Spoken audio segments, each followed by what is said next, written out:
안녕하세요. 추심의 신 김팀장입니다. 20년 경력의 채권 추심 팀장입니다. 요즘 많은 채권자들이 떼인 돈 받아주는 신용정보회사를 이용하고 있는데요. 국내에는 20여 곳이 있으며 채권자를 대신해서 채무자 조사도 하고 대금 독촉도 할 수 있습니다. 물론 채권자는 길거리 플래카드를 보고 아무 업체와 계약하면 안 되고 허가를 받은 업체와 채권 추심 위임 계약을 해야 합법적으로 대금 회수를 할 수 있습니다. 합법적 업체를 확인하는 한 가지 방법은 114 전화로 직접 채권자가 확인해서 파악할 수도 있으며 담당자의 근무처를 파악하는 것도 중요합니다. 추심의 신 김 팀장은 고려신용정보에서 2004년부터 2023년 작성일까지 1분 1초의 경력 단절 없이 채권 추심 업무를 보고 있습니다. 추심 현장에서 수많은 채무자를 만나 대금 회수하는 김 팀장이 한 가지 안타까운 부분이 있어서 채권자에게 알려드리려고 합니다. 채권자 중에는 자신의 채권을 끊임없이 여기저기에 추심 의뢰를 해서 채무자의 경각심만 높여 대금 회수 효율을 떨어뜨리는 이들을 많이 봤습니다. 재산이 없는 채무자는 어느 누가 조사를 해도 재산이 발생되지 않기에 큰 실익이 없을 수 있습니다. 이런 상황에서 추심 담당자를 바꾼다고 해도 채권 회수율이 올라가는 것은 아니라고 봅니다.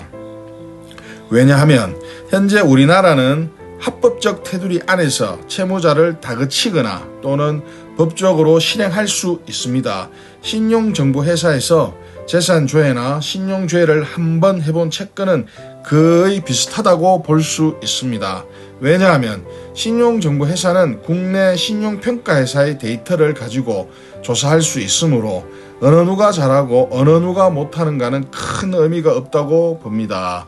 물론 조사하는 채권 추심원의 기량과 추심 기술에 따라 눈에 보이지 않는 채무자의 상태와 상황을 파악할 수도 있겠지만 큰 테두리 안에서 봤을 때 대금 회수의 가장 큰 티핑 포인트는 채무자의 재산을 찾았을 때나 자금 흐름을 파악했을 때나 형사적으로 문제가 있을 경우 그리고 재산을 빼돌렸다고 판단되는 경우 같이 명확한 이유가 있었을 때 대금 회수율이 올라갑니다.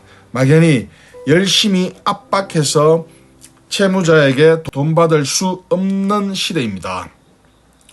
지금 당장 채무자의 아킬레스건이 없다면 시효 관리를 하며 채무자가 스스로 따가운 햇볕 아래 옷을 벗을 수 있게 방치해 두는 것도 채권 회수의 지름길입니다. 물론 채권자 상황이 여의치 않으면 문제가 발생할 수도 있습니다. 즉 자금에 쪼달리는 채권자는 급한 마음에 여기저기 신용정보회사 또는 추심 변호사에게 채권을 의뢰한다든지 채권자가 채무자에게 직접 대금 독촉하는 과정에서 큰 실수를 해 형사건으로 가는 경우도 많았습니다. 이 경우 배보다 배꼽이 더 큰 경우가 발생하는데요. 정말 조심해야 합니다. 신용정보회사와 계약할 채권자 중 대금 회수 극대화 팁을 한 가지 말씀드리겠습니다. 채권 추심의 가장 팩트는 사람이 100% 하는 업무라 내 돈을 직접 받아줄 채권 추심은 신용관리사를 잘 만나야 합니다. 모든 일이 그렇듯 경험과 연륜은 무시하지 못합니다. 특히 채권 추심 현장에서는 법적 테두리 안에서 업무를 봐야 하는데 그 테두리를 벗어나는 부분은 추심 담당자의 촉과 스킬로 대처해야 합니다. 왜냐하면 불법은 절대 해서 안 되기 때문입니다. 현직에서 20년 이상 단 하루의 경력 단절 없이 일하고 있는 김 팀장의 말이니 명심하기 바랍니다.